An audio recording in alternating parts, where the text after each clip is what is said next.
Welcome to BRK news. మనం చూస్తున్నాం అమరావతికి సంబంధించి ఎప్పుడు డిస్కషన్ జరిగినా సరే అమరావతి అభివృద్ధి, దాని ద్వారా ఆంధ్రప్రదేశ్ రాష్ట్ర అభివృద్ధి గురించి మనం మాట్లాడుతుంటాం. అదే సందర్భంలో అక్కడ ఏవైనా అవకతవకలు జరిగినా, తప్పులు జరుగుతున్నా దాన్ని ఎత్తి చూపేందుకు మాత్రం కొద్దిమంది మాత్రమే ముందుకు వస్తున్నారు అన్నది అందరికీ తెలిసిన సత్యం. ఆ పేర్లలోనే మనకు వడ్డే శోభనాద్రీశ్వరరావు పేరు కూడా మనకు వినిపిస్తూ ఉంటుంది.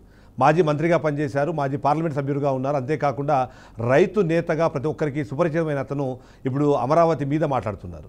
అమరావతికి సంబంధించి ఏదైతే మనం మాట్లాడుతున్నట్టుగా మొదటి సమీకరణ అయిపోయింది, ఇప్పుడు రెండోసారి కూడా సమీకరణ జరుగుతున్న నేపథ్యంలో అమరావతికి అంత భూమి అవసరమా? అదే సందర్భంలో ఆంధ్రప్రదేశ్ రాష్ట్రం అభివృద్ధి చెందాలి అంటే ఏం చేయాలన్న విషయం పైన తనదైన శైలిలో ఎప్పుడు విమర్శిస్తుంటారు. అంతేకాకుండా తనదైన శైలిలో మాట్లాడుతుంటారు. ఆయన మాటలు వినేందుకు చాలామంది ఇంట్రెస్ట్ చూపుతున్న నేపథ్యంలో బీఆర్కే న్యూస్ స్టూడియోకి ఇవాళ మనం ఆయన్ని ఇన్వైట్ చేశాం. అంతేకాకుండా అమరావతికి సంబంధించి కానివ్వండి, ఆంధ్రప్రదేశ్ రాష్ట్ర అభివృద్ధికి సంబంధించి కానివ్వండి, ఎలాంటి చర్యలు ఉండాలి, ఏం తప్పులు జరుగుతున్నాయి, వాటి మీద డిస్కస్ చేసే ప్రయత్నం చేద్దాం. సార్ నమస్తే, వెల్కమ్ టు బీఆర్కే స్టూడియోస్. అమరావతికి సంబంధించి ఎవరు చూసినా సరే వేలాది ఎకరాల్లో అమరావతి బ్రహ్మాండంగా ఇప్పుడు నిర్మితం అవుతుంది. తద్వారా రాష్ట్ర అభివృద్ధి అన్నది బ్రహ్మాండంగా ముందుకు వెళ్ళబోతోంది అని చాలామంది మాట్లాడుతున్నారు. కానీ మీకు మాత్రం ఒక డిఫరెంట్ వర్షన్ ఉంది. ఎందుకు మీకు ఆ డిఫరెంట్ వర్షన్ ఉంది? భారతదేశంలో మొట్టమొదటిగా ఒక ప్లాన్డ్ క్యాపిటల్ సిటీ చండీగఢ్ సుమారుగా 15-20 వేల ఎకరాల లోపే ఉంది. చాలా చక్కగా ప్లాన్ చేసింది. ఇవాళ పంజాబ్, హర్యానా రాష్ట్రాలే కాకుండా చండీగఢ్ కేంద్రపాలిత ప్రాంతానికి కూడా రాజధాని. అది 3 రాష్ట్రాలకు రాజధాని. అట్లాగే నయా రాయ్పూర్ రీసెంట్గా పెట్టారు, ఛత్తీస్గఢ్. అది కూడా సుమారుగా 20,000 ఎకరాలు అట్లా ఉంది. అమరావతిలో రాజధాని ఏర్పాటు గురించి ఆలోచన జరిగినప్పుడు నేను మరికొందరము దానికి ముందు ఒక కమిటీని కూడా వచ్చింది. శివరామకృష్ణన్ కమిటీ, నారాయణ గారి కమిటీ కాకుండా మళ్ళీ ఒక త్రిసభ్య సంఘం కూడా ఒకటి వచ్చింది. విజయవాడలో నేను, అనుమోల్ గాంధీ గారు, ఇంకా కొంతమందిని కలిసాం. కలిసి చెప్పాం, మీకు ఫస్ట్ ప్రిఫరెన్స్ నుజూడు ఆఖరిపల్లి దగ్గర ఉన్నటువంటి డిగ్రేడెడ్ ఫారెస్ట్ ల్యాండ్.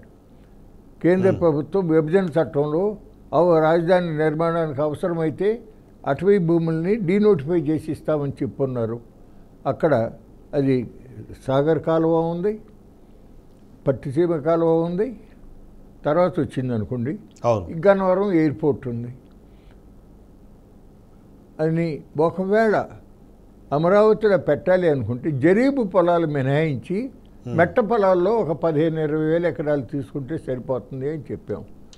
కానీ చంద్రబాబు నాయుడు గారు ఎందుకో జరీబు భూములను కూడా కలిపి తీసుకున్నాడు.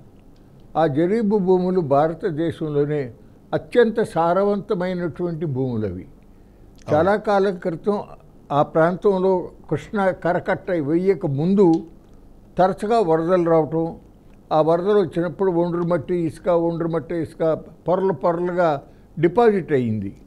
దాని మూలాన్ని మీకు 15-20 అడుగుల లోతు తీస్తేనే పోర్టబుల్ వాటర్, డ్రింకింగ్ వాటర్ లభ్యమవుతుంది. ఎంత అంటే దాంట్లో ఉన్న పొటెన్షియల్ సుమారుగా 10,000 ఎకరాల విస్తీర్ణం ఉంటుంది. జరీబు భూములు 10 లక్షల జనాభా యొక్క త్రాగునీటి అవసరాలు తీరుతాయి దాంతో. ఢిల్లీ నగరానికి కూడా యమునా నది పక్కన ఇట్లాగే ఫ్లడ్ ప్లెయిన్ నుంచి వాటర్ తీసి ఢిల్లీ ప్రజలకు అందిస్తున్నారు. అటువంటి దాన్ని కాంక్రీట్ జంగిల్గా మార్చొద్దండి, మెట్ట పొలాల్లో కట్టుకోండి. దీంట్లో భూములు ఇచ్చినటువంటి రైతులు ఎవరైతే ఉన్నారో వాళ్ళకి మళ్ళీ ప్లాట్లు ఇచ్చారు. వాళ్ళు స్వతసహగా రైతులు. అట్లాగే ఈ ప్రాంతంలో పనిచేసిన వ్యవసాయ కార్మికులు ఉన్నారు, వాళ్ళకి వేరే వ్యవసాయం తప్ప ఏ పని తెలియదు. కాబట్టి సొంతంగా బిల్డింగులు కట్టుకోవడం కానీ భవిష్యత్తులో దేనికైనా ఉపయోగించుకునే దానికి ఈ మధ్యకాలంలో ఖాళీగా ఉంచే బదులు ఆ రైతులకే ఏకసారి లీజుకి ఇస్తూ ఉంటే అందులో అరటి తోటలో, దానిమ్మ తోట, లేకపోతే కూరగాయలు పండించుకొని ఆ అమరావతిలో ఉన్న గ్రామాల్లో వాళ్ళకే కాకుండా ఇటు బెజవాడ, అటు గుంటూరు నగరాల్లో ఉన్న ప్రజలకు కూడా అందిస్తానికి వీలవుతుంది. ఖాళీగా ఉంచకుండా ఆ జరీబు పొలాల్లో పంటలు పండించడానికి వీలవుతుంది అని చెప్పిన. కానీ ఇక్కడ అంటే మీ అబ్జెక్షన్ అన్నది పంట పొలాల్ని తీసుకున్నారన్నా లేకపోతే 50,000 ఎకరాలు సమీకరణ జరిగిందన్న? ఎందుకంటే హైదరాబాద్ లాంటి ప్రాంతంలో ఈ మధ్యనే మనం చూసాము, కోకాపేట లాంటి ప్రాంతాల్లో ఒక్కొక్క ఎకరా 130 నుంచి 150 కోట్లు ఇవాళ అమ్ముడుపోయే పరిస్థితి. అది ప్రభుత్వ భూమి కాబట్టి అది ప్రభుత్వానికి ఇవాళ ఒక ఆదాయ వనరుగా మారింది. అలా కాకుండా మీరు అన్నట్టు 15-20 ఎకరాల్లోనే దాన్ని ఒకవేళ కన్ఫైన్ చేస్తే మిగిలినంత ప్రైవేట్ భూములు అవుతాయి. దానివల్ల ఆ కష్టం కానివ్వండి, దాని లాభం కానివ్వండి ప్రభుత్వానికి లేకుండా పోతుంది కదా అన్నది ఒక పాయింట్ వస్తుంది. ఏమంటారు మీ దాని మీద? కోకాపేటలో ఇవాళ 173 కోట్లు పలుకుతూ ఉంది, కానీ ఒకప్పుడు ఇంత రేటు ఎక్కడుంది? అవును, ఒక దశాబ్దం 15 సంవత్సరాల క్రితం నేను ఎంపీగా ఉన్న రోజుల్లో అంత రేటు లేదండి. అవును, ఇవాళ పెరిగిపోయింది. ఎందుకని? ఈ మల్టీ స్టోరీడ్ హైరైజ్ బిల్డింగ్స్ ఎప్పుడైతే వచ్చినాయో ఒక ఎకరం స్థలంలోనే సేలబుల్ స్పేస్, బిల్డింగ్ స్పేస్ అన్ని అంతస్తులు కడతాం వలన స్పేస్ పెరిగి దాంతోపాటు రేట్లు కూడా పెరిగినాయి. కాబట్టి కట్టేవాడికి లాభదాయకంగా ఉంది, స్థలం యజమానికి లాభదాయకంగానే ఉంది, అందుకని పెరిగినాయి. అదే ఈ సూత్రం అన్ని చోట్ల ఎట్లా హైదరాబాదు ఎన్ని వందల సంవత్సరాల తర్వాత ఇవాళ ఈ పొజిషన్కి వచ్చింది. అక్కడ అమరావతిలో అసలు ఇప్పటికి ఇంకా భూములు ఇచ్చినటువంటి రైతులకి ఇచ్చినటువంటి ప్లాట్లు ఏవైతే ఉన్నాయో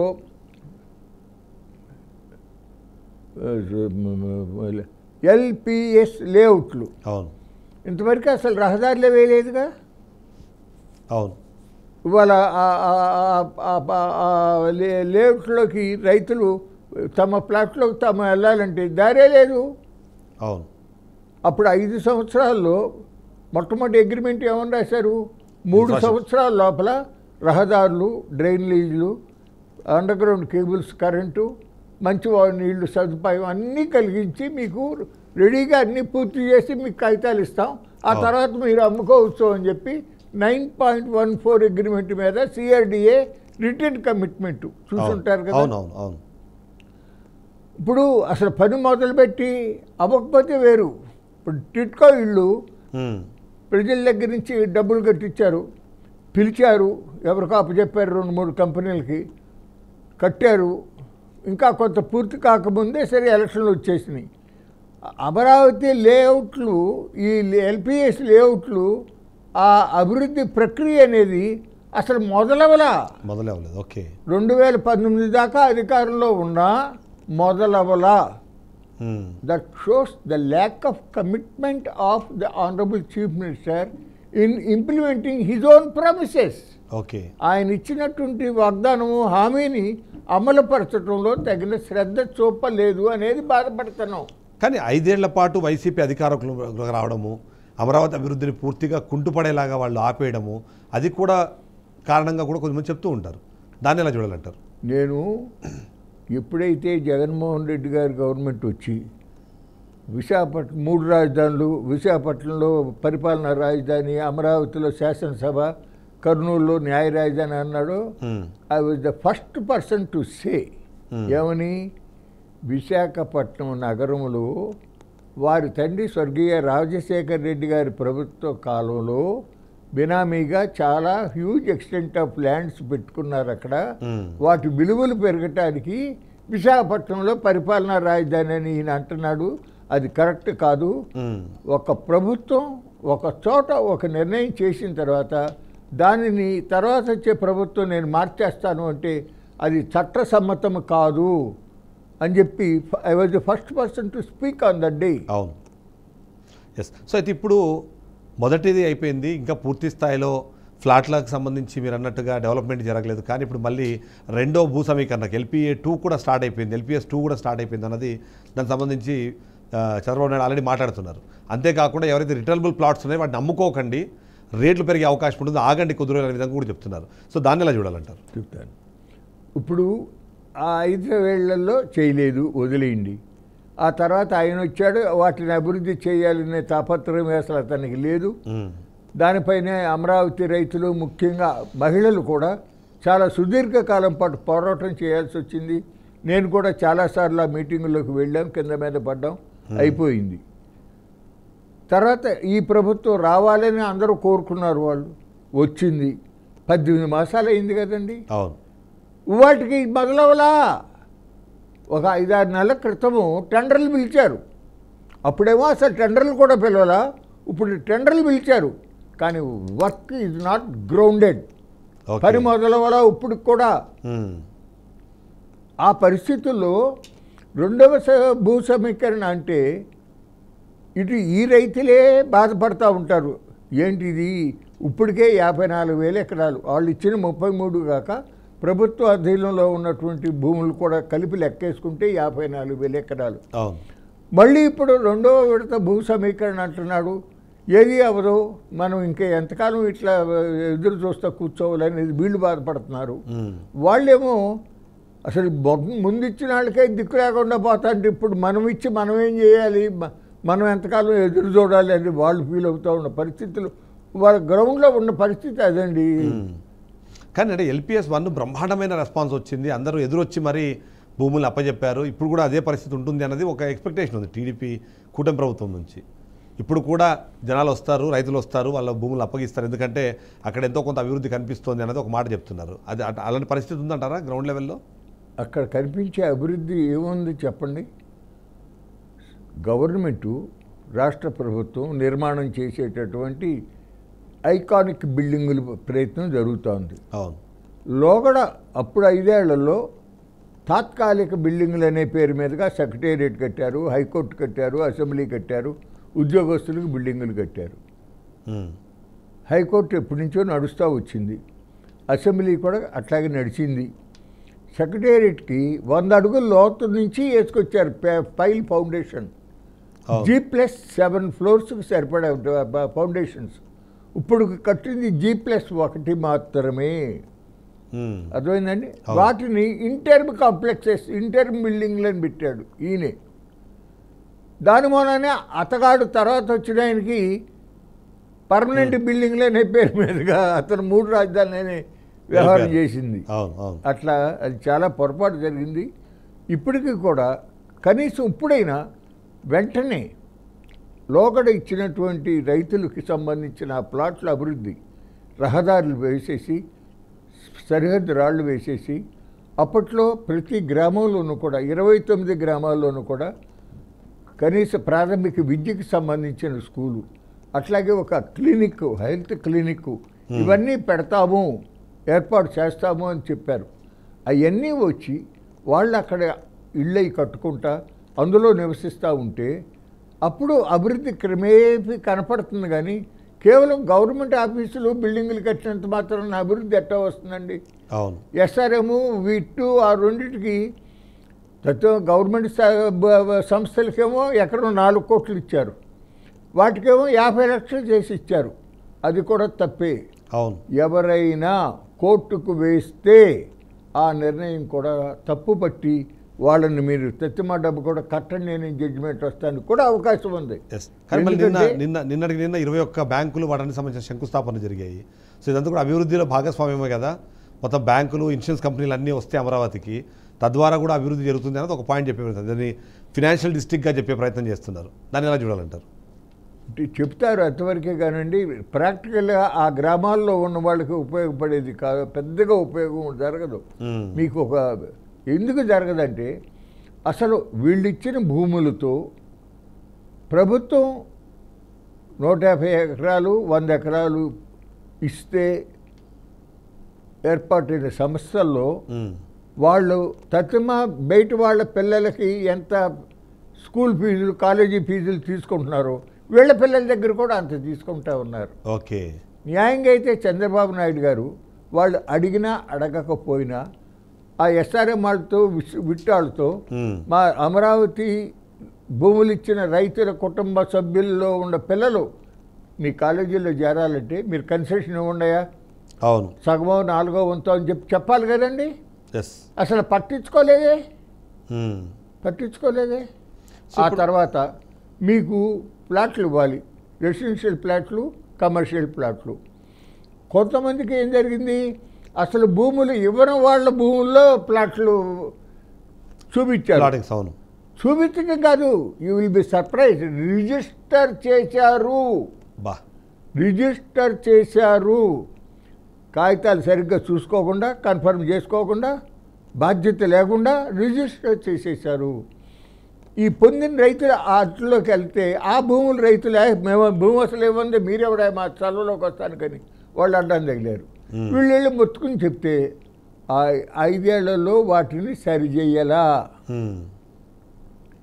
ఎందుకని అట్లా ఆ రైతులు ఎవరిని దాంట్లో వీళ్ళు ప్లాట్లు వేసి రిజిస్టర్ చేశారో అవి పరిష్కారం కావాలంటే ఆ భూముల్ని ల్యాండ్ ఎక్విజిషన్ యాక్ట్ కింద తీసుకోవాలి. అవును, ఆ పని చేయటానికేమో మరి ఎందుకో చేయట్లా. కానీ త్రిసభ్య కమిటీ వేశారుగా, పెమ్మసాని చంద్రశేఖరు, నారాయణ, అలాగే శ్రవంత్. దానిపైన మాకు తెలిసిన కుటుంబం ఆలూరు నాగయ్య గారి కుటుంబం మా అందరం అనే గ్రామంలో యుగంధర్ అనే ఆయన అట్లాగే చిన్నబాబు అనేవాళ్ళు చాలాసార్లు కలిసి ముత్తుకున్నారు. సిఆర్డిఏ వాళ్ళతో చెప్పారు, రెస్పాన్స్ లేదు. మళ్ళీ పెంబసాని చంద్రశేఖర్ గారికి వెళ్ళి చెప్పుకున్నారు, నారాయణకి చెప్పారు, అంతకుముందు కాటమనేని భాస్కర్కి చెప్పారు, ఆ తర్వాత ఈ కన్నబాబు దగ్గరికి చెప్పుకున్నా. కన్నబాబు గౌరవంగా కూడా మాట్లాడలేదు, కేర్లెస్గా మాట్లాడాడు అని చాలా బాధపడతా చెప్పిన పరిస్థితి జరిగింది. మొన్న ఈ మధ్యన ఒక 15-20 రోజుల క్రితం అనుకుంటాను, వారం రోజుల క్రితం అమరావతి రైతులు చాలా ఆవేదన చెందుతున్నారు, ఆగ్రహంతో ఉన్నారు, మళ్ళీ ఉద్యమం చేయాల్సిన అవసరం వస్తుందనే లైన్లో అన్ని మీడియాలో ప్రముఖంగా వచ్చింది కదా. అవును, కరెక్ట్. ఇప్పుడు రీసెంట్గా మా అదే ఆలూరి యుగంధర్ అని చెప్పి వాళ్ళకి జస్ట్ నిన్న మొన్న ఇచ్చారు ప్లాట్స్, వేరే అంటే ఇదేమిటో వేరే గవర్నమెంట్ కింద ఉన్న భూమిలో వేరే చోట వీళ్ళకి ఇవ్వాల్సిన ఎక్స్టెంట్ అక్కడ ఇచ్చారు. ఇంకా కూడా 50 మంది పొందవలసిన వాళ్ళు ఉన్నారు. ఓకే, అదే వాళ్ళు చెప్తారు, అదే 98% ఇచ్చాము, ఒక 2% అవి చిన్న చిన్న ప్రాబ్లమ్స్ ఉన్నాయి, వాటిని సెటరేట్ చేసేస్తామంటున్నారు. చంద్రబాబు డైరెక్ట్గా రైతులతో మాట్లాడడము, రెండో భూ సమీకరణకు సంబంధించి మాట్లాడడము, ఇవన్నీ పాజిటివ్ సైన్స్ లాగా చూడాలంటారా, లేకపోతే సీఎం వచ్చి మాట్లాడితే తప్ప ఇవ్వలేని పరిస్థితుల్లో రైతులు ఉన్నారని భావించాలంటారా? ఆయన వాళ్ళని మిస్లీడ్ చేస్తున్నాడండి. వాళ్ళని తప్పుదారి పట్టించి ఆ భూములు తీసుకుంటానికి ప్లాన్ చేస్తున్నారు ఆయన. అది కరెక్ట్ కాదు. కోకాపేటలో ఇవాళ ఎకరం 137 కోట్లు అమ్ముతూ ఉంది. అట్లాగే మీ భూములకు కూడా అంత ధరలు వస్తాయి భవిష్యత్తులో, మీరు కాస్త ఓర్పుగా ఉండండి, మీ స్థలాలు అమ్ముకోమాకండి అని చెప్పటం ఉంది చూసారా, అది చాలా పొరపాటు. కానీ 50,000 ఎకరాలు ఉంటే కేవలం అది ఒక మున్సిపాలిటీ అవుతుంది, నేనేమో మహానగరాన్ని కడదాం అనుకుంటున్నాను, కాబట్టి మీరు కొత్తగా ఇవ్వకపోతే ఇది ఒక మున్సిపాలిటీగా మారిపోతుంది నేను అనుకుంటుంది కానివ్వండి, అంటే నా ప్రొజెక్షన్స్ కానీ లేకపోతే ఫైనల్ మీకు రిజల్ట్స్ కానీ ఆ విధంగా తగ్గిపోతాయన్న ఒక మాట కూడా ఇంకో మాట మాట్లాడారు. ఏంటి అసలు దాంట్లో ఉన్న కిడికి ఏంటంటారు? ఎక్స్టెంట్ని బట్టి మీరు ఈ రాజధాని గొప్పదా, ఈ రాజధాని తగినంత ప్రాచుర్యం పొందినది కాదా అనేది ఎస్టిమేట్ చేయడం తప్పు. రాజధాని అనేది it is an administrative capital. అక్కడ ప్రజల సమస్యలకి సరైన పరిష్కారం సరైన సమయంలో జరగాలి, తక్కువ సమయంలో జరిగే విధానం ఉండాలి, ప్రజలకి రెస్పాన్స్ ఇస్తూ ఉండాలి. అది సరిగ్గా లేదే, అది జరగట్లేదే. కేవలం ఒక 44 అంతస్తుల బిల్డింగు, 40 అంతస్తుల సెక్రటేరియట్ బ్లాకులు వచ్చేసినంత మాత్రాన అబ్బో ఇది చాలా గొప్ప రాజధాని అని అనుకుంటారనేది చాలా శుద్ధ పొరపాటు. అది ఓకే, నా ఉద్దేశంలో అది కరెక్ట్ కాదండి. ఈ ఎవరెవరైతే భూములు ఇచ్చారో వాళ్ళందరికీ నువ్వు ఇచ్చిన హామీలు అమలు చేసి వాళ్ళందరినీ ఇన్వాల్వ్ చేయాలి కదా, అది జరగట్లా. సో ఇప్పుడు అంతర్జాతీయ కూడా ఇంకా కర్తపు చెట్లు అవన్నీ చూస్తానికి చాలా బాధ వేస్తుంది. సో ఇక్కడ చాలా రకాల ఉన్నాయి. ఇప్పుడు ఫర్ ఎగ్జాంపుల్ అంతర్జాతీయ విమానాశ్రయం తీసుకొని రావాలి, అంతర్జాతీయ క్రికెట్కి సంబంధించిన స్టేడియంలు కానివ్వండి, లేకపోతే దానికి సంబంధించిన ఇన్ఫ్రాస్ట్రక్చర్ తీసుకొని రావాలంటే ఒక 4-5 వేల ఎకరాలు దానికి కేటాయిస్తే తప్ప మనము ఆ స్థాయిలో డెవలప్మెంట్ చేయలేము అన్నది ఇంకో పాయింట్ తీసుకొస్తున్నారు. నిజంగానే మీ ఉద్దేశం ప్రకారము ఒక రైతు బిడ్డగా, ఒక రైతుగా అసలు ఏంటి దానికి సంబంధించి ఎలా చూడాలి? సరైన పాయింట్లోకి వచ్చారు మీరు. కొద్ది రోజుల క్రితం గౌరవనీయ మున్సిపల్ శాఖ మంత్రి నారాయణ గారు అమరావతిలో అంతర్జాతీయ విమానాశ్రయం పెట్టాలి, 2500 ఎకరాలు కావాలి దానికి, మేము విమానాశ్రయానికి 2500 ఎకరాలు ఇవ్వాలంటే మేము రైతుల దగ్గర 10,000 ఎకరాలు తీసుకోవాలి.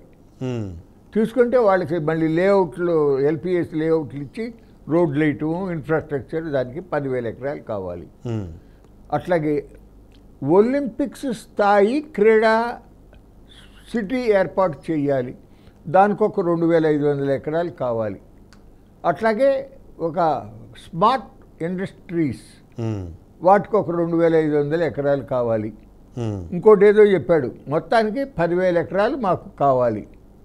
10,000 ఎకరాలు మేము ఈ సదుపాయాలు కల్పించడానికి పెట్టాలి అంటే 40,000 ఎకరాలు రైతుల దగ్గర నుంచి తీసుకోవాలి ల్యాండ్ పూలింగ్ స్కీమ్లో అని ఆయనే చెప్పాడు. అవును.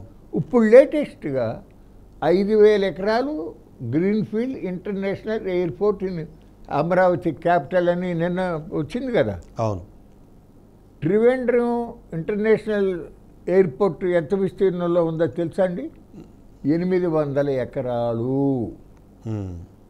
దుబాయ్లో గల్ఫ్లో ఉద్యోగాలు చేస్తా వ్యాపారాలు చేసే కేరళ ప్రముఖులు కూడా ఆ త్రివేంద్రం ఎయిర్పోర్ట్ కన్స్ట్రక్షన్లో వాళ్ళకు కూడా భాగస్వామ్యం ఉంది. చెన్నై ఎయిర్పోర్ట్ ఇంటర్నేషనల్ ఎయిర్పోర్ట్ 1,100 ఎకరాలు. అహ్మదాబాద్ 1,150 ఎకరాలు. గన్నవరం ఎయిర్పోర్ట్ సుమారుగా 1,100 ఎకరాలు. గన్నవరం కూడా ఇంటర్నేషనల్ ఎయిర్పోర్ట్. 5,000 ఎకరాలు ఎందుకంటే అసలు చెప్పండి. అంటే అసలు మీ అంచనాలు తప్పు. రైతుల దగ్గర నుంచి భూమి తీసుకోవటం అంటే మీకు చాలా సులుసూత్రంగా ఒక లెక్కలేనితనంగా ఉంది. ఓకే, అది పొరపాటు అది. అట్లాగే ఇవాళ ఒలింపిక్ స్థాయి క్రీడా నగరం అభివృద్ధి చేయాలంటారు. అసలు ఒలింపిక్స్ క్రీడల్లోకి మనం పాల్గొవాలి అని అంటే, నిర్వహించాలి అని అంటే ఎంత ఖర్చు అవుతుందో ఐడియా ఉందా మీకు? 60-70 వేల కోట్ల రూపాయలు ఖర్చు అవుతుందండి. అది కూడా అది కూడా మనం అనుకున్నంత మాత్రం రాదు. ఆల్రెడీ భారతదేశంలో అహ్మదాబాద్లో మోడీ స్టేడియం కట్టారు కదా. ఆ మోడీ స్టేడియంలో నిర్వహించడానికి వాళ్ళు ఆల్రెడీ బిడ్ చేశారు ఒలింపిక్స్ సమ్మర్ ఇది పెట్టడానికి. ఇప్పుడు కామన్వెల్త్ గేమ్స్ పెట్టబోతున్నారు త్వరలో రానున్న రోజుల్లో. మన ఆంధ్రప్రదేశ్ రాష్ట్రం ఉన్న పరిస్థితుల్లో ఇంకొక మాట ఏంటంటే మన అమరావతి క్యాపిటల్లో నవనగరాలు అని పెట్టారు. అవును. విద్యకి, ఆరోగ్యానికి, అడ్మినిస్ట్రేషన్, పరిపాలన సిటీ, అట్లాగే sports city, tourism city, health city, ఇవన్నీ ఉన్నాయి కదా. దాంట్లో కూడా ఉన్నాయి భూములు. నారాయణ గారు అంటాడు, అబ్బే 70 ఎకరాలు ఏం సరిపోతుందండి, అందులో 70 ఎకరాలే ఉంది, అందువల్ల 2,500 ఎకరాలు కావాలంటాడు ఆయన. నాది కాకపోతే కాశీ దాకా దిగుతానని అన్నాడు అని చెప్పి ఒక సామెత ఉంది, గుర్తుందా? అట్లా ఉంది వీళ్ళ యొక్క నడక. అది తప్పు. మీరు వాస్తవంగా అవసరం ఏంటో ఆలోచించి ఆ మేరకు తీసుకోండి. అభివృద్ధికి ఎవ్వరూ వ్యతిరేకం కాదు, మేము వ్యతిరేకం కాదు. వీ సపోర్ట్ అభివృద్ధి జరగాలని కోరుకునే మనసులు. దానికోసమే ఈ సుదీర్ఘ రాజకీయ జీవితంలో కూడా ఎంపీగా ఉండా, ఎమ్మెల్యేగా ఉండా, మినిస్టర్గా ఉండా, ఢిల్లీలో స్పెషల్ రిప్రజెంటేటివ్గా ఉండా, దానికోసమే పాటుపడతా వచ్చాం. కానీ మీరు ఆకాశంలో కళ్ళలు గట్ట మీ పిచ్చి ఊహలకి ఇక్కడ ప్రజల్ని బలి చేస్తూ ఉంటే, అనవసరంగా వాళ్ళకి ఇబ్బంది నష్టం కలిగిస్తూ ఉంటే మనసు ఆగక మాట్లాడుతున్నాం. అది మార్చుకోండి, ఫలానా విధంగా సరైన నిర్ణయాలు చేయండి, ప్రజల యొక్క అభిమానాన్ని చూరగొనండి, ప్రజల యొక్క మద్దతును చూరగొనండి అని కోరుతున్నాం. అయితే వైసీపీ అలాగే టీడీపీకి సంబంధించి ఒక అజంప్షన్ ఏంటి, రైతులైతే వాళ్ళ భూమిని అప్పగించడానికి ఇష్టపడరు, కానీ వీళ్ళు ఎందుకు అప్పగిస్తారన్నది ఒక ప్రశ్న. రెండోది, వాళ్ళు ఇస్తుంది భూములు కాదు, త్యాగం చేస్తున్నారు, దానివల్ల వాళ్ళకి పెద్దగా లాభం లేదు అన్నది కూడా ప్రభుత్వం చెప్తుంది. ఈ రెండు కాంట్రడిక్టరీ స్టేట్మెంట్స్ వల్ల ఎవరైతే రైతులు భూములు అప్పగించారో వాళ్ళని చిన్న చూపు చూసి మాట్లాడే ప్రయత్నం చాలామంది చేస్తున్నారు. దాన్ని ఎట్లా చూడాలంటారు? రైతుల దగ్గర నుంచి భూములు గుంజుకోవటంలో వైఎస్ఆర్సీపీకి టీడీపీకి ఏమీ భేదం లేదండి, ఏమీ తేడా లేదు. అప్పుడు అట్లాగే చేశారు, ఇప్పుడు అట్లాగే చేస్తున్నారు. అదే కాదు, అనేకమైనటువంటి విషయాల్లో కూడా ఏమీ తేడా లేదు. ఇసుక దందా లోగడ ఎట్లా జరిగిందో ఇప్పుడు అట్లాగే జరుగుతూ ఉంది. ఆఖరికి బాధగా నాకు కూడా ఇందాకే ఒక వ్యక్తి నోటంట విని బాధపడ్డా. ఇదివరకు ఏ రకంగా అయితే స్పూరియస్ లిక్కర్ తయారయ్యి పేదవాళ్ళ యొక్క ఆరోగ్యాలు చెడిపోయినాయో ఇప్పుడు కూడా అదే విధంగా జరుగుతూ ఉంది. నిన్నగాక మొన్న కొద్ది రోజుల క్రితం ఇబ్రహీంపట్నం దగ్గర పట్టుబడిన సంఘటన జరిగింది. పట్టుబడకుండా కాముగా కథ నడుస్తూ ఉండే, ఇంకా చాలా చోట్ల ఉండేయట. దాని మూలాన్ని కూడా పేదవాళ్ళ ఆరోగ్యం పాడుతూ ఉండే పరిస్థితులు ఉంది. ఆ రోజున జగన్మోహన్ రెడ్డి గారి గవర్నమెంట్లో ఎవరైతే ఈ అవినీతికి అక్రమాలకి పాల్పడ్డారో అదే క్యారెక్టర్స్, ఆ వ్యక్తులే ఇవాళ తెలుగుదేశం గవర్నమెంట్లో కూడా ఎమ్మెల్యేల దగ్గర, మంత్రుల దగ్గర వాళ్ళు కొనసాగుతూ ప్రభావితం చేస్తూ అటువంటి పనులే మళ్ళీ ఇప్పుడు కూడా చేస్తూ ఉన్న పరిస్థితి జరుగుతూ ఉంది. మీకు ఒక ఉదాహరణ చెప్తా. విశాఖపట్నం సిటీలో జగన్మోహన్ రెడ్డి గారి మెప్పుదల కోసం ఒక బిల్డింగ్ మీద 500 కోట్లు ఖర్చు పెట్టినటువంటి ఒక మహానుభావుడు, ఆయన్నే ఇప్పుడు సిఆర్డిఏలో కూడా బాధ్యతలు పెట్టారు. ఇవాళ ఎస్టిమేట్లు పెంచేసేసి కథ నడిపిస్తూ ఉన్న పరిస్థితులు, రైతులు అంటే ఏమీ లెక్కలేనితనంగా వ్యవహరిస్తూ ఉన్న పరిస్థితులు మనం చూస్తున్నాం. అట్లాగే ఆ రోజు జగన్మోహన్ రెడ్డి గారి టైంలో అడ్డగోలుగా కొన్ని వేల కోట్ల రూపాయలు ఫ్రాడ్ జరిగింది. షిర్డీ సాయి ఎలక్ట్రికల్స్ ఎన్ విశ్వేశ్వరరెడ్డి అనే ఆయన సంస్థ అని అని ఆ స్మార్ట్ మీటర్లు పెడితే పగలగొట్టేయండి అని చెప్పి మా యువ నాయకుడు లోకేష్ గారు చెప్పాడు. అవును, మా పర్యావరణ కేశవ్ గారు, రామకృష్ణ గారు వాళ్ళు కోర్టులో వేశారు కూడా. ఇవాళ ఆ షిర్డీ సాయి ఎలక్ట్రికల్సే కంటిన్యూ అవుతున్నాయి కొన్ని కాంట్రాక్టులు ఈ గవర్నమెంట్లో కూడా. అట్లాగే ఆ షిర్డీ సాయికి చెందినటువంటి ఇండో సోలార్ పవర్ మాడ్యూల్స్ సంస్థకి నెల్లూరు జిల్లా కరేడు దగ్గర 8,600 ఎకరాలు భూమి ఇవ్వటమే కాకుండా జగన్మోహన్ రెడ్డి గారి ప్రభుత్వంలో ఇచ్చిన 27,000 కోట్ల రూపాయల ఇన్సెంటివ్స్కి అదనంగా చంద్రబాబు నాయుడు గారి గవర్నమెంట్ కూడా ఇంకా 14,000 కోట్ల రూపాయలు అదనంగా ఇన్సెంటివ్స్ ఇస్తా ఉన్న పరిస్థితి జరుగుతూ ఉంటే ఏమి తేడా ఉందని అంటారు చెప్పండి. అవును, ఈ డెవలప్మెంట్కి ఇన్సెంటివ్స్కి నిజంగానే అది కనెక్టెడ్ ఫ్యాక్టర్స్ అయినా అవి, లేకపోతే ఇన్సెంటివ్స్ ఇచ్చే పేరుతో ఆ డెవలప్మెంట్ జరుగుతుందని జనాలకి కేవలం మభ్యపెట్టడం అంటారు. ఎందుకంటే 99 పైసలకే మనకు చూస్తున్నాము ఎకరా భూమి వెళ్ళిపోతుంది. అక్కడ వేలాది కోట్లకు సంబంధించిన ఇన్సెంటివ్స్ వాళ్ళకి వెళ్తున్నాయి. వందలాది ఎకరాలని కొత్త కొత్త కంపెనీస్కి అక్కడ కేటాయింపులు జరుగుతున్నాయి అనే ఆరోపణలు మనం వింటూనే వస్తున్నాం. సో ఏంది దానికి దీనికి ఏమైనా కనెక్షన్ ఉందా, లేకపోతే జస్ట్ ఒక తప్పండి? అసలు అట్లా చేయటం చాలా తప్పు. రాజ్యాంగంలో స్పష్టంగా ప్రజల సంపద, ప్రకృతి ప్రసాదించిన సహజ వనరులు కొద్దిమంది చేతులలో కేంద్రీకృతం కారాదు. ప్రజలందరి యొక్క అభివృద్ధి కోసం, సౌభాగ్యం కోసం అవి వినియోగించబడాలి అని చెప్పి ఉన్నప్పటికీ కూడా అక్కడ మోడీ గారు 12 నౌకాశ్రయాల్ని అదానికి కట్టబెట్టాడు, 7 విమానాశ్రయాల్ని కట్టబెట్టాడు, కొన్ని వందల కిలోమీటర్ల జాతీయ రహదారుల్ని, కొన్ని వందల కిలోమీటర్ల ఎలక్ట్రికల్ లైన్స్ని, అవి కాకుండా కూడా ఇంకా ఎన్ని కొత్త కొత్త వాటన్నిటినీ వాళ్ళకి కట్టబెడతా ఉన్నారు. ఇక్కడ మన రాష్ట్రంలో అదే పందాలో పెద్ద పెద్ద కార్పొరేట్ సంస్థలకి మీరు అన్నట్టుగా 900 కోట్ల రూపాయలు విలువ చేసేటటువంటి భూమిని 99 పైసలకి టీసీఎస్కి ఇస్తున్నారు, కాగ్నిజెంట్ టెక్నాలజీస్కి ఇస్తున్నారు, ఏఎన్ఎస్ఆర్ అనే సంస్థకి.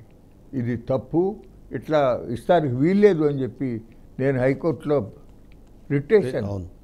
అట్లాగే విజయవాడలో ఆర్టీసీ స్థలం, అది వెనక ఆర్టీసీ వాళ్ళు స్టేట్ గవర్నమెంట్ నుంచి, రెవెన్యూ డిపార్ట్మెంట్ నుంచి కొనుగోలు చేశారు, రిజిస్టర్ చేయించుకున్నారు. ఆ సంస్థని సంప్రదించకుండానే, వాళ్ళ అనుమతి లేకుండానే స్టేట్ గవర్నమెంట్ జీవో ఇచ్చేసింది. దానిపైన పిల్లు వేసా ఆంధ్రప్రదేశ్ హైకోర్టులో. అపిరి సత్యప్రసాద్ అనే ఆయన మా తరఫున లాయరు చాలా స్ట్రాంగ్గా పిటిషన్ వేశారు. ఐఎమ్ వెరీ కాన్ఫిడెంట్ ఆ 2 విషయాల్లోనూ కూడా రాష్ట్ర ప్రభుత్వానికి వ్యతిరేకంగా తీర్పు వస్తుందనేది నాకు నమ్మకం ఉంది. ఎస్, రాజధాని అభివృద్ధికి సంబంధించి మాట్లాడుతున్న నేపథ్యంలో కొన్ని అనుమానాలు మరికొన్ని ఆరోపణలు కూడా వినిపిస్తున్నాయి. అందులో ముఖ్యంగా వైఎస్ఆర్సీపీ చేస్తున్న ముఖ్యమైన ఆరోపణలు అమరావతి అభివృద్ధి అనేది సాధ్యపడే అంశం కాదు, అది పల్లంలో ఉంది. దాంట్లోకి మొట్టమొదటిసారి ప్రపంచంలోనే రాజధాని నుంచి నీళ్లను తోడి నదిలోకి పోల్చే పరిస్థితి ఎక్కడా ఉండదు. అలాంటి పరిస్థితి ఇప్పుడు అమరావతిలో ఉంది. తద్వారా చూస్తే అభివృద్ధి అనేది సాధ్యమయ్యే పనేనా అన్న ఒక ప్రశ్న వేస్తున్న నేపథ్యంలో దాని వైపు కూడా మాట్లాడే ప్రయత్నం చేద్దాం. వైసీపీ వాళ్ళు చెప్తున్న మాట, నదిలో నీళ్లు బయటికి పోయాలి, కానీ ఇక్కడేమో రాజధానిలో నీళ్లు నదిలో పోస్తే తప్ప ఇక్కడ రాజధానికి కన్స్ట్రక్షన్ చేయలేని పరిస్థితిలో ఉంది అన్నమాట. ఇలా చూసిన తర్వాత నిజంగానే అసలు అభివృద్ధి జరిగే అవకాశం ఉందని ఒక ప్రశ్న మాట్లాడుతున్నారు. ఏమంటారు, ఎలా చూస్తారు దాన్ని? ఇప్పుడు చంద్రబాబు నాయుడు గారికి రివర్ ఫ్రంట్ డెవలప్మెంట్ మీద మోజుతో అక్కడ పెట్టాలనే నిర్ణయం జరిగిందండి. దానికి తోడు వైకుంఠపురం దగ్గర కృష్ణా నది తూర్పుకు ప్రవహిస్తూ మళ్ళీ ఉత్తరానికి తిరిగి ప్రవహిస్తుంది. అది ఒక యునిక్ ప్లేస్, దానికి బలమైనటువంటి వాస్తు బలం ఉంది అని చెప్పి ఎవరో చెప్పారు. దాని మూలన ఆయన అక్కడ పెట్టాలనుకున్నాడు. కానీ వాస్తవం ఏమిటంటే అక్కడ కొండవీటి వాగు, పాలవాగు అని 2 వాకులు వస్తాయి. అటు పల్నాడు నుంచి ఆ కొండల్లో అడవి ఏరియాలో వాటిలో వచ్చి స్టార్ట్ అయ్యి చాలా ఉధృతంగా వస్తాయి. ఆ వచ్చినప్పుడు ఇప్పుడు కాదు, మేము ఫస్ట్ ఎమ్మెల్యేగా ఉన్నప్పటి నుంచి చూసేవాళ్ళం. జిల్లా ఇరిగేషన్ డెవలప్మెంట్ బోర్డు మీటింగుల్లో, జిల్లా పరిషత్ మీటింగుల్లో సమస్య వస్తూ ఉండేది. ఇరిగేషన్ డిపార్ట్మెంట్ వాళ్ళు ట్రై చేస్తూ వచ్చారు, కానీ దాన్ని సరిగ్గా అరికట్టలేకపోయారు. ఆ వరదని, ముంపుని. తెలుగుదేశం గవర్నమెంట్లో సిఆర్డిఏ, ఫర్ యువర్ ఇన్ఫర్మేషన్, ఆ రోజుల్లో, ఇప్పుడు కాదు, 2015-16 ఆ ప్రాంతాల్లో 1500 కోట్ల రూపాయల ఖర్చుతో అమరావతి రాజధానిలో 10,000 ఎకరాల భూమిని 2 మీటర్ల ఎత్తున భరంతు చెయ్యాలి అని చెప్పి నిర్ణయం తీసుకుంది. ఎందుకని, అది పల్లం కాబట్టి ఆ పని చేయలే. దానివల్లనే మొన్న కూడా ఈ భారీ వర్షాలు కురిసినప్పుడు వాగులేనే కాదు, చాలా భూముల్లో కూడా నీళ్లు నిలిచినటువంటి పరిస్థితి జరిగింది. అవును, వాస్తవం. నెంబర్ 1. రెండోది, చంద్రబాబు నాయుడు గారు స్టార్టప్ ఏరియా 1691 ఎకరాలలో సింగపూర్ కన్సార్షియంతో అమరావతి డెవలప్మెంట్ అని చెప్పి ఒక సంస్థ పెట్టి అభివృద్ధి చేయాలనుకున్నాడు. ఆ సింగపూర్ సంస్థ యొక్క లెక్క ప్రకారంగా అమరావతిలో ఆ స్టార్టప్ ఏరియా డెవలప్మెంట్కి 15 ఏళ్ళు పడుతుంది అని లెక్కేశారు. పోతే లింగాయపాలెము, దాని పక్కన తాళ్ళాయిపాలెం ఏదో ఉంది, అక్కడ కరకట్టకి సమాంతరంగా అంత ఎత్తున భరంతి చెయ్యాలి. ఆ స్టార్టప్ ఏరియాలో బిల్డింగులు అవన్నీ కట్టాలంటే అంత ఎత్తు భరంతి చెయ్యాలని చెప్పి వాళ్ళు కండిషన్స్లో పెట్టారు. అది అక్కడ అంత ఎత్తున భరంతి చేస్తే తట్టిమా ఏరియాలన్నీ పల్లంగా మునిగిపోతాయిగా. అర్థమైంది మీకు? అన్ఫార్చునేట్గా బెజవాడ, గుంటూరు మధ్యలో ఉంది, రాష్ట్రానికి కూడా సెంట్రల్లో అనిపిస్తుంది. కానీ geographical conditions does not warrant setting up of A capital in that area. అయితే అయిపోయింది, నిర్ణయం ఏదో అయిపోయింది. తప్పో ఒప్పో ఇక మనం వెనక్కి వెళ్ళలేము. ఉన్న దాంట్లో మనం ఎట్లా ముందుకెళ్ళాలి అని ఆలోచన చేయాలి. కానీ అది చేయకుండా ఇప్పుడు ఉన్న సమస్య పరిష్కారం చేయకుండానే ఇప్పుడు 16,650 ఎకరాలు కావాలని చెప్పి కేబినెట్ తీర్మానం చేశారు. అల్టిమేట్గా ల్యాండ్ పూలింగ్ 3, ల్యాండ్ పూలింగ్ 4 కూడా వస్తాయి. ఎందుకంటే ఎంత భూమి ప్రభుత్వం కావాలనుకుంటుందో అంతకు 4 రెట్లు ప్రజలు రైతుల నుంచి తీసుకోవాల్సి వస్తుంది. అంటే దాదాపు 64,000 ఎకరాలు తీసుకోవాల్సి వస్తుంది అంతిమంగా. 25% ఇన్ఫ్రాస్ట్రక్చర్, 54,000 ఎకరాలు ప్లస్ ఇది ఒక 64,000 ఎకరాలు, దాదాపు 1,00,000 ఎకరాలు విస్తీర్ణం అవుతుంది. 1,00,000 ఎకరాలు విస్తీర్ణంలో అభివృద్ధికి ఎంత డబ్బు కావాలో ఆలోచించండి. అంత డబ్బు ఒక్క అమరావతి రాజధాని మీదే పెడితే వెనకబడిన రాయలసీమలో అక్కడ ఇరిగేషన్ ప్రాజెక్టులు పూర్తి చేయటం కానీ, ఆ ప్రాంతంలో పారిశ్రామిక అభివృద్ధి కానీ, గ్రామీణ అభివృద్ధి కానీ, ఆ ప్రజలకు ఉపాధి అవకాశాలు కల్పించడం కానీ ఎక్కడి నుంచి వస్తాయండి డబ్బులు? కానీ ఫినాన్షియల్లీ సెల్ఫ్ సస్టైనబుల్ ఎట్టా మోడల్లో అవుతుంది? అనేది ఇప్పుడు చెప్తుంది వాళ్ళు. ఎట్టా అవుతుంది అంటున్నా. ఎంతమంది వస్తారు? ఇప్పుడు ఏదో కొంతమంది బాగా డబ్బు ఉన్నాళ్ళు కొద్దిగా గొప్ప ఫ్లాట్లు కొన్నారు. అసలు మొట్టమొదటిలోనూ కొన్నాళ్ళు ఉన్నారు, ఇప్పుడు కొంటున్నారు. కానీ ముందు ముందు అటు ఉత్తరాంధ్రలో ఇవాళ అన్ని సిటీస్కి కూడా ఆ ప్రాంతం నుంచి మైగ్రేషన్ ఉంది కదండి. అవును. ఈ బిల్డింగు కాంక్రీట్ వేసేవాటిలో వ్యవసాయ పనులు, కోళ్ల ఫారాల్లో, డైరీ ఫారాల్లో వాళ్ళే కదా. అవును. సంవత్సరానికి హయ్యెస్ట్ రైన్ఫాల్ 1200 మిల్లీమీటర్ల వర్షం పడేటటువంటి ప్రాంతం. అంత కష్టజీవులు, చిన్న ఎకరం 2 ఎకరాల వాళ్ళు. అక్కడ ఆ వంశధార, నాగావళి, మహేంద్ర తనయ ఆ నదుల మీద అక్కడికక్కడ ఉండ పథకాలను పూర్తి చేస్తే వాళ్ళు బ్రహ్మాండంగా వాళ్ళు ఇది చేస్తారు, అక్కడ అభివృద్ధి అవుతుంది. అది వదిలిపెట్టేసి మందస ఏరియా అంటే ఉద్దానంలో అక్కడ ఉండే ప్రాబ్లం కిడ్నీ ప్రాబ్లం. త్రాగడానికి సరైన మంచినీళ్ళు లేక ఆ మంచినీళ్ళని సమకూరుద్దామని కాకుండా కార్గో ఎయిర్పోర్ట్ అంటాడు. 2200 ఎకరాలు తీసుకోవాలని అంటారు. జీడి మామిడి తోటలు, కొబ్బరి తోటలు, ఇతర కూరగాయల పంటలు ఇవన్నీ ఉండవు. పచ్చని పొలాలని కార్గో ఎయిర్పోర్ట్ అంటారు. ఎక్కడన్నా భారతదేశంలో ఒక్క కార్గో ఎయిర్పోర్ట్ ఉందేమో చెప్పమనండి నారాయణ గారిని. లేదండి. పెద్ద airport part of the airport. Correct మీరు అన్నది. ఒక సైడ్కి ఉంటుంది తప్ప అది సపరేట్గా దానికోసం అవన్నీ కష్టం. మరి అక్కడ అంటే ఏ పని ముందు చేయాలి, ఏ పని తర్వాత చేయాలి అనే దాంట్లో సరైన వివక్షతగా చేయకపోవటం వల్ల ఈ తప్పు జరుగుతోంది. దానివల్లనే క్రమేపీ ప్రజలలో అసంతృప్తి పెరుగుతూ ఉంది, ఆగ్రహం పెరుగుతూ ఉంది. దీనికి భారీ మూల్యం చెల్లించుకోవాల్సిన పరిస్థితులు వస్తాయి అని హెచ్చరిస్తున్నాం. ఎస్. అమరావతి నుంచి మనం పక్కకి వెళ్ళే లోపు మీరు ఒక ఫైనల్ ఒక పాయింట్ చెప్పండి. ఇలా భూమి వందలాది ఎకరాలు, వేలాది ఎకరాలు సమీకరించడము లేదా సేకరించడము, దాని మీద మీ అభిప్రాయం ఏంటి? అసలు తీసుకోకూడదండి. ముందు ఇప్పుడు తీసుకున్న దాంట్లో లేఅవుట్ ఎల్పిఎస్ లేఅవుట్లకు రోడ్లు వేసేసి ఏదైతే వాగ్దానం చేశారో అవి పూర్తి చేసేయండి. అట్లాగే ఇప్పుడు outer ring road, inner ring road, వాటికి వాళ్ళ ఇన్నర్ రింగ్ రోడ్డు అసలు అవసరం లేదు. ఎందుకంటే వెస్టర్న్ బైపాస్ ఆల్రెడీ జరుగుతుంది, ఇంకా పూర్తి కావాలి. ఈస్టర్న్ బైపాస్కి ఎన్హెచ్ ఒప్పుకుంది. నడమానూరు నుంచి రామర్పాడు రింగ్ దాకా రోడ్డు మీద రోడ్డు వేయటానికి ఫ్లైఓవర్ బావరూత మనం పివి నరసింహారావు ఎక్స్ప్రెస్ హైవే మళ్ళీ వేస్తానికి వాళ్ళు అంగీకరించారు. మళ్ళీ నువ్వు వేరే ఇన్నర్ రింగ్ రోడ్డు ఎందుకండి? ఖర్చు మొత్తం అట్లాగే ఎప్పుడో 20 ఏళ్ళ తర్వాత అవసరమయ్యే అవుటర్ రింగ్ రోడ్డుకి ఇప్పటి నుంచి భూమి తీసుకోవటం ఎందుకు, ల్యాండ్ ఎక్విజిషన్ చేయటం ఎందుకు చెప్పండి? 7500 ఎకరాలు తీసుకోవాలి. రాష్ట్ర ప్రభుత్వం 3500 కోట్లు ల్యాండ్ ఎక్విజిషన్ మీద పెట్టాలి. ఒకవైపున జగన్మోహన్ రెడ్డి టైంలో కేంద్రంతో ఏదో మాట్లాడి తంటాలు పడి పర్మిషన్ తెచ్చినటువంటి మెడికల్ కాలేజీలు, ఆ మెడికల్ కాలేజీల్లో బిల్డింగులు కట్టడానికి 5000 కోట్లు డబ్బులు లేవని బేదర్పులో రుస్తా పీపీపీ పద్ధతిలో ప్రైవేట్ వాళ్ళకి కట్టబెట్టే పరిస్థితి చేస్తా. ఇక్కడేమో అవసరం లేని దానికేమో 1000 కోట్లు ఖర్చు పెడతానికేమో డబ్బులు వస్తాయా?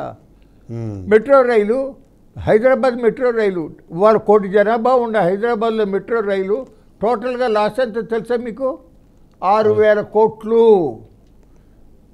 చెన్నై మెట్రో రైలు 4000 కోట్లు నష్టం.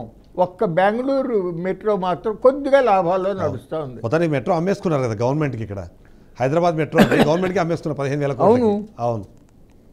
అటువంటప్పుడు మన బెజవాడలో అది ఎట్లా అసలు బట్ట కడుతుందా చెప్పండి? ఇప్పుడు మాస్టర్ ప్లాన్ ఒకటి పెట్టు. ఇప్పుడు ఏదైతే అవుటర్ రింగ్ రోడ్డు వేద్దాం అనుకుంటున్నారో దాన్ని మాస్టర్ ప్లాన్ ప్రకటించండి. అక్కడ ఏం కన్స్ట్రక్షన్స్ రాకుండా దాంట్లో ఏం కన్స్ట్రక్షన్ జరగదు. మీరు కట్టాల్సినంత రోడ్డు వేయవలసినంత ఆవశ్యకత వచ్చినప్పుడు అప్పుడు టేకప్ చేయండి. అవును. ఇప్పుడు నుంచే రైతులను ఎందుకు వాళ్ళని తీసేస్తారు? అవును. అదే మేము మొత్తుకునేది, బాధపడేదండి. ఇప్పుడు మీరు పీపీపీ మోడల్ అన్నారు కాబట్టి వెంటనే ఈ వాట అనగానే గుర్తొచ్చేది Vizag steel plant. Steel plant private పరం అవుతోంది, జగన్మోహన్ రెడ్డి ఎలాంటి చర్యలు తీసుకోలేదని ఒకవైపు మాట్లాడుతూ, ఒక్కసారి జగన్మోహన్ రెడ్డి మాట్లాడితే అది ఆగిపోతుందని మాట్లాడిన పవన్ కళ్యాణ్ ఇవాళ ప్రైవేట్ పరం అయిపోతుంది అంటే చంద్రబాబు నాయుడు గారు చేసిన వ్యాఖ్యలు మీరు కూడా వినే ఉంటారు. సో అది ఏంటి అసలు ఇంక మనం పీపీపీ మోడల్తో మొత్తం అన్ని ప్రైవేటైజేషన్ చేసుకుంటూ వెళ్ళిపోవడమేనా, ప్రభుత్వ రంగ సంస్థలు ఏమైనా ఉంటాయా అన్నది చాలా మంది ఇప్పుడు ఒక అనుమానం వచ్చింది. ఏమంటారు మీరు దాని మీద? చాలా తప్పండి. ఇప్పుడు భారతదేశంలో మనం స్వతంత్రం వచ్చినప్పుడే చాలా చర్చించుకుని మిక్స్డ్ ఎకానమీ, మిశ్రమ ఆర్థిక విధానం తీసుకున్నాం. పబ్లిక్ సెక్టారు ఉంటుంది, side by side private sector ఉంటుంది. జవహర్లాల్ నెహ్రూ గారు ప్రధానమంత్రి కానీ అనేక ఉక్కు ఫ్యాక్టరీలు కానీ, అట్లాగే థర్మల్ పవర్ ప్లాంట్లు కానీ, ఇండస్ట్రీస్ కూడా బాగా చేసి వచ్చారు. అట్లాగే కేఎల్ రావు గారు సెంట్రల్లో ఇరిగేషన్ అండ్ పవర్ మినిస్టర్గా ఉండి ఆయన ఇరిగేషన్ ప్రాజెక్టులు, మన నాగార్జున సాగర్ డ్యామ్ కానీ, మన శ్రీశైలం డ్యామ్ కానీ, రూరల్ ఎలక్ట్రిఫికేషన్ కార్పొరేషన్ కానీ, ఇట్లా బోర్డంత చేసుకుంటూ వచ్చారు. చంద్రబాబు నాయుడు గారికి from the very beginning he has more love towards private sector. Public sector మీద ఆయనకి సరైన నమ్మకం లేదు, అభిమానము లేదు. ఓకే, అది నేను అబ్జర్వ్ చేసేవాడిని కదా. అవునండి. మంత్రిగా ఉన్నప్పుడు కూడా మా పెదవేగిలో ఉన్నటువంటి ఆయిల్ పామ్ ప్లాంట్ని ప్రైవేటైజ్ చేయాలని అనుకున్నారు. ఓకే, నేను పెద్ద ఆయన మన చనుమోలు వెంకట్రావు గారిని కూడా ఎమ్మటే పెట్టుకుని మేమిద్దరం వెళ్ళి ఉన్నది ఒకటి పబ్లిక్ సెక్టార్లో, అక్కడ దాని రికవరీని బట్టే రాష్ట్రంలో ఆయిల్ పామ్ రైతులందరికీ ధర నిర్ణయం జరుగుతూ ఉంటుంది. అది ప్రైవేట్ ఆడికి ఇచ్చేస్తే వాళ్ళు ఇష్టం వచ్చినట్లు రేట్లు నిర్ణయిస్తారు, రైతులకు అన్యాయం జరుగుతుందని చెప్పి ఆపు చేయించాము అప్పట్లో. అర్థమైంది మీకు? అవును. అట్లా ఆయన సంభవం నా షుగర్ ఫ్యాక్టరీలు కూడా అట్లాగే ఇచ్చేసాడు కదా. మన హనుమాన్ అవునండి, అక్కడ నిజాం షుగర్ ఫ్యాక్టరీలు అవునండి, అవన్నీ కూడా ఇచ్చేశారు. కానీ వాస్తవం ఏంటి, ఇవాళ భారతదేశంలో చూసుకుంటే పబ్లిక్ సెక్టార్ అండర్టేకింగ్స్ వాటిల్లో సంవత్సరానికి సుమారుగా 3,70,000 కోట్లు లాభాలు వస్తూ ఉండయి. కొన్ని సంస్థలు నష్టాల్లో దాదాపు 60,000 కోట్లు అట్లా నష్టాలు పొందుతూ ఉన్నాయి. బట్ ఓవరాల్గా అన్నీ చూసుకుంటే 2 లక్షల కోట్ల పైన లాభమే ఉంది. రెండోది గవర్నమెంట్కి 5 లక్షల కోట్లు ట్యాక్సులు కడుతున్నారు. అవును. 8 లక్షల బిల్డింగులు ఉన్నాయి వర్కర్స్కి. వాళ్ళకి ఇవాళ ప్రైవేట్ సెక్టారు అంత సమర్థవంతంగా పనిచేస్తే మరి మోడీ గారు 16 లక్షల కోట్ల రూపాయలు కార్పొరేట్ సంస్థల్ని ఎందుకు రైట్ ఆఫ్ చేశాడు అని అడుగుతున్నాం. మేము రైతులు ప్రకృతి వైపరీత్యాల వలన, కరువు వలన, వరదల వలన, తుఫాను వలన మా పంటలు దెబ్బతిని మేము బ్యాంకులో బకాయి పడితే అయ్యా ఒక్కసారి రద్దు చేయని ఆయన ఆ కేరళలో ఉన్నట్టు రుణ ఉపశమన చట్టం పార్లమెంట్లో పాస్ చేయని అడిగితే వాటికి ఉలుకు పలుకు లేదు. కానీ కార్పొరేట్ సంస్థలకి 16,40,000 కోట్ల రూపాయలు ఇప్పటికి రైట్ ఆఫ్ చేశాడు ఈ 11 ఏళ్లలో. మరి అంత సమర్థవంతంగా నడిస్తే అంత డబ్బు ఎందుకు బ్యాంకుల డబ్బు రైట్ ఆఫ్ చేశారు? అవును, అవసరం లేకుండా ఏమీ లేదు. ఇది ఇంతా కూడా మైండ్ గేమ్. సో ఇప్పుడు అంటే ఇక్కడ వైజాగ్ స్టీల్ ప్లాంట్ ఇట్లాంటి విషయాలు జరుగుతున్నప్పుడు పవన్ కళ్యాణ్ డిప్యూటీ సీఎం అంటే చీఫ్ మినిస్టర్గా ఉండి ఆయన రెస్పాండ్ అవుతున్న పద్ధతి కానివ్వండి, వాటి మీద మీ కమెంట్ వినాలనుకుంటే, ఎందుకంటే మీరు కూడా మంత్రిగా చేశారు కాబట్టి. సో ఇంత జరుగుతున్నప్పుడు తప్పులు జరుగుతున్నాయన్న ఒక అభిప్రాయం చాలామందిలో ఉన్నప్పుడు ఎందుకు పవన్ కళ్యాణ్ నోటి నుంచి ఒక మాట కూడా రావట్లేదు అన్నది ఒక పాయింట్ అయితే చాలామంది ప్రశ్నించాలనుకుంటారు. ఏమంటారు మీరు దాన్ని? భారతదేశంలో స్వంత ఇనుము బొగ్గు గనులు లేని factory only Vizag steel plant అండి. అయినప్పటికీ కొన్ని సంవత్సరాలు లాభాలు వచ్చినాయి. వర్కర్స్ చాలా కష్టపడి బాగానే పనిచేశారు. రెండోది quality of Visakhapatnam steel plant, it is almost equal to Tata steel. మార్కెట్లో చాలా దానికి డిమాండ్ ఉంది, మంచి గుర్తింపు ఉంది. అటువంటిది ఈ మధ్యకాలంలో క్రమేపీ బొగ్గు రేట్లును ఐరన్ ఓర్ రేట్లు ఎక్కువగా పెరిగిపోవటం వలన నష్టాల్లోకి వెళ్తూ ఉంది. దానికి కావాల్సింది గనుల కేటాయింపు. అసలు గవర్నమెంట్ ఆఫ్ ఇండియాలో మినరల్ పాలసీలో కూడా ప్రభుత్వం మైన్స్ ఇచ్చేటప్పుడు ఫస్ట్ ప్రయారిటీ పబ్లిక్ సెక్టార్ యూనిట్స్కి ఇవ్వాలి అని ఉంది. అవును. అన్ఫార్చునేట్గా Visakhapatnam steel plant is the only plant which was not given captive mines. అవును. సమస్యకు పరిష్కారం ఏంటి అంటే కేంద్రంతో మాట్లాడి గనులు ఇప్పించండి. అది చేయకుండా ఆయన ఏదో ఒక 10,000 కోట్లు 11,000 కోట్లు ఇచ్చారు. నిజమే 12,000 కోట్లు. ఇచ్చారు. ఇస్తే ఎక్కడికి వెళ్ళింది ఆ డబ్బు? వర్కర్స్కి ఎవరికి రాలా. మళ్ళీ ఆ బ్యాంకులకు కట్టాల్సిన డబ్బు కేంద్ర ప్రభుత్వానికి సంబంధించిన సంస్థలకే వెళ్ళిపోయింది. రోగం ఒకటైతే మందు ఒకటి వేస్తానంటే దానివల్ల ఉపయోగం ఏముందండి? అవును, అది పొరపాటు. 32 మంది తెలుగు బిడ్డల ఆత్మ బలిదానంతో సాధించుకున్న విశాఖపట్నం స్టీల్ ప్లాంట్ని అక్కడ దానికి ఉన్న 20,000 ఎకరాల భూమి ఏదైతే ఉందో దాదాపు ఇవాళ 3 లక్షల కోట్ల రూపాయల పైన విలువ చేస్తుంది. అది ఆ భూమిని కాజేయాలనే దుర్బుద్ధితో ఆ ప్లాంట్ని నష్టాల్లోకి నెట్టి దాన్ని ప్రైవేటైజ్ చేసి దాన్ని సొంతం చేసుకోవాలని కొంతమంది పెద్ద పెద్ద కార్పొరేట్లు అనుకుంటున్నారు. దానికి కేంద్ర ప్రభుత్వం దగ్గర గట్టిగా మాట్లాడి సాధించాలనేటటువంటి అభిప్రాయం ఏమో చంద్రబాబు గారికి లేదు. సరే, జగన్కేమో అతని మీద ఉన్న కేసుల మూలాన కొంత సైలెంట్ అవుతూ ఉన్న పరిస్థితి అది జరుగుతూ ఉంది. మరి పవన్ కళ్యాణ్ గారు గట్టిగా మాట్లాడే మనిషి, ఎందుకునో మరి ఆయన కూడా కొద్దిగా సైలెంట్ అయ్యాడు. ఏదైనప్పటికీ వీళ్ళు ఎవరు ఒప్పుకున్నా ఒప్పుకోకపోయినా దాన్ని ఎట్టి పరిస్థితుల్లోనూ కూడా దాన్ని ప్రైవేటైజ్ చేయడానికి ప్రజలు అంగీకరించరు. ఆ భూములు ఇచ్చిన రైతులు, అది ఆ విశాఖపట్నం స్టీల్ ప్లాంట్కి భూమి తీసుకుంది 1894 భూసేకరణ చట్టం కింద తీసుకున్నారు. మా పెద్ద ఆయన ఈఏఎస్ శర్మ గారు అని చెప్పి రిటైర్డ్ ఐఏఎస్ విశాఖపట్నంలో ఉంటాడు. వారు చెప్పారు, కేవలం సెంట్రల్ గవర్నమెంట్ కింద దాని పరిశ్రమగా ఉంటేనే తప్ప లేకపోతే ఆ భూమి వేరే దానికి వెళ్ళటానికి వీల్లేదు, తిరిగి రైతులకే వెళ్ళిపోవాలి అనే లైన్లో ఆయన చెప్పాడు ఆయన. కాబట్టి ఈ పిచ్చి ఆలోచనలు ఏమీ కూడా జరగవు. తప్పనిసరిగా ప్రభుత్వం బొగ్గు ఇనుము గనులను కేటాయించాలి. నేను దానికి ముందు మన రాష్ట్రంలో ప్రకాశం జిల్లాలో అనంతపురం జిల్లాలో కొంత తక్కువ క్వాలిటీ అయినా ఐరన్ గన్లు ఉండేయండి. వాటిని ఎవరో ప్రైవేట్ వాళ్ళకి మెట్టలకో లేకపోతే వేరే వాళ్ళకో ఇచ్చే బదులు విశాఖపట్నం స్టీల్ ప్లాంట్కి ఉండి కొద్దిగా ఖర్చు అయినా దాన్ని ఏదో చేస్తారు. ఆ విధంగా వాటిని కాపాడటానికి ప్రయత్నం చేయాలి. కాపాడుతూ ఉన్నట్టు ప్రయత్నం కనిపించాలి కదా. అదేమి లేకుండా కేవలం ప్రతిపక్షాలని విమర్శించడమో లేకపోతే వర్కర్స్ని ఇళ్లల్లో కూర్చుంటే జీతాలు ఇస్తారా, మేము ఎంతకాలం అని చెప్పి సపోర్ట్ చేయాలి, ఇవన్నీ చాలా పొరపాటు మాటలు. దాదాపు 14 ఏళ్ళు ముఖ్యమంత్రిగా చేసినటువంటి చంద్రబాబు నాయుడు గారు నోటంట రావాల్సిన మాటలు కాదు. ఇప్పటికైనా ఆయన బేషరతుగా ఉపసంహరించుకోవాలని చెప్పి డిమాండ్ చేస్తున్నావు. నేనే కాదు, ఆ కార్మికులే కాదు, all sensible citizens of the state we are demanding such the response from the honourable chief minister. Final question, రైతులకు సంబంధించి రైతులు నిజంగానే సంతోషంగా లేరు అనే విధంగా చాలామంది మాట్లాడే ప్రయత్నం చేస్తున్నారు. అంతేకాకుండా గతంతో పోలిస్తే ఇప్పుడు దిగుబడి పెరిగింది కానీ రాబడి రావట్లేదు అన్న మాట కూడా వినిపిస్తుంది. ఏంది రైతుల పరిస్థితి ఏంది ఇవాళ రాష్ట్రంలో? వాళ్ళకేంటి ఊరట కలగాలంటే ఏం చేయాలంటారు? చాలా మంచి ప్రశ్న వేశారు. ఇవాళ బాధేసేది విషయం ఏంటంటే మన రాష్ట్రంలో ఒక్క పంటకు కూడా మినిమం సపోర్ట్ ప్రైస్ రాలా. అసలు ఆ మినిమం సపోర్ట్ ప్రైస్ కేంద్రం ప్రకటిస్తూ ఉందో కూడా కరెక్ట్ కాదు. అది స్వామినాథన్ గారు సూచించిన విధంగా సమగ్ర పంటల ఉత్పత్తి వ్యయానికి 50% కలిపి నిర్ణయించింది కాదు. అది A2 + FL + 50% చొప్పున నిర్ణయించారు.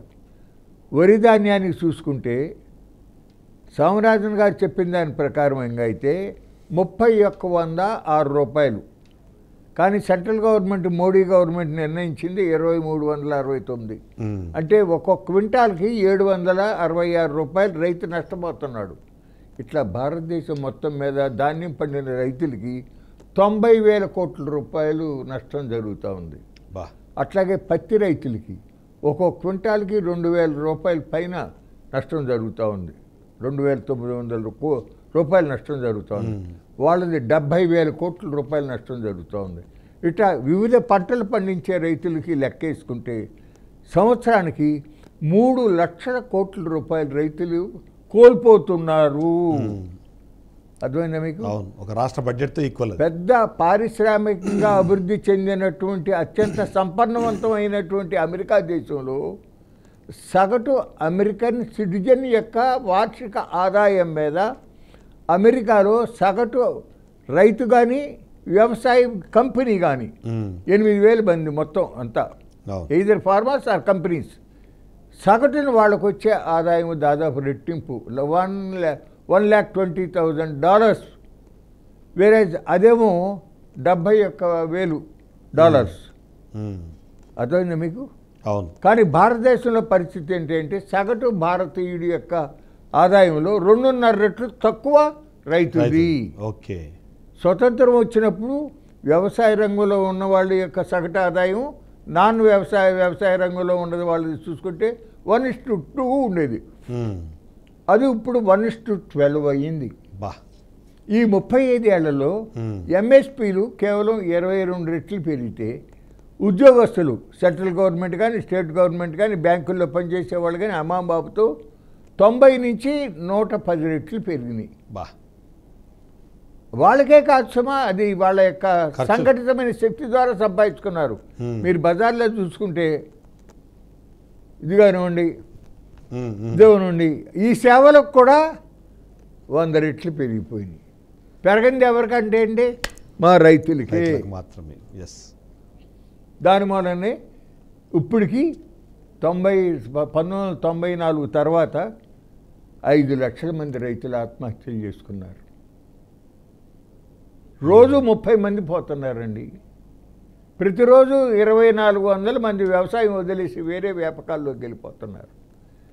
మన రాష్ట్రంలో ఈయన వ్యవసాయానికి సంబంధించి మాటలు చెప్తాడు, ఆచరణలో జరగదు. ఒక్క పంట కూడా ఎంఎస్పీ రాలేదండి. ఏం చేయాలి ప్రభుత్వం? ధరల స్థిరీకరణ నిధికి ఫండ్ పెట్టి దాంట్లో నుంచి ఇవ్వాలి. నువ్వే కొనవసరంలా, మార్కెట్ యార్డ్లో రైతు అమ్ముకున్న దాని యొక్క ధర ఎంత, ఎంఎస్పీ ఇంత, ఈ రెండింటికి మధ్య ఉన్నటువంటి డిఫరెన్స్ ప్రభుత్వం ఆ రైతుకి ఇచ్చేసేస్తే అతనికి ఎంఎస్పీ దక్కినట్టే కదా. ఆ పని కూడా చేయట్లా. థ్యాంక్ యూ వెరీ మచ్ శుభ్రేంద్ర, ఎందుకంటే చాలా మంచి సమాచారం ఇచ్చారు. నిజంగానే మీ లెక్కలు అందరి మైండ్ని బ్లాక్ చేసేలాగైతే కనిపిస్తుంది. Thank you so much. మనం చూస్తున్నాం, కాడి పట్టి రైతు పొలానికి పోయేది కాదు, కాటికి పోయే పరిస్థితి ఇవాళ ఏర్పడుతోంది. ప్రతిరోజు 30 మందికి పైగా దాదాపు 5 లక్షల మంది రైతులు ఇవాళ ఆత్మహత్య చేసుకునే పరిస్థితులు ఉండడానికి కారణాలతో పాటు అమరావతి అభివృద్ధి కానివ్వండి, ఆంధ్రప్రదేశ్ రాష్ట్ర అభివృద్ధి జరగాలంటే ఏం చేయాలన్నది తనదైన శైలిలో మనకు సమాచారం, అలాగే తన విశ్లేషణ అందించిన వడే శోభనాథేశ్వర గారికి స్పెషల్ థ్యాంక్ యూ. ఇది వాళ్ళ షో. నెక్స్ట్ షోతో మళ్ళీ కలుద్దాం. State to BRK news, Telugu సత్తా.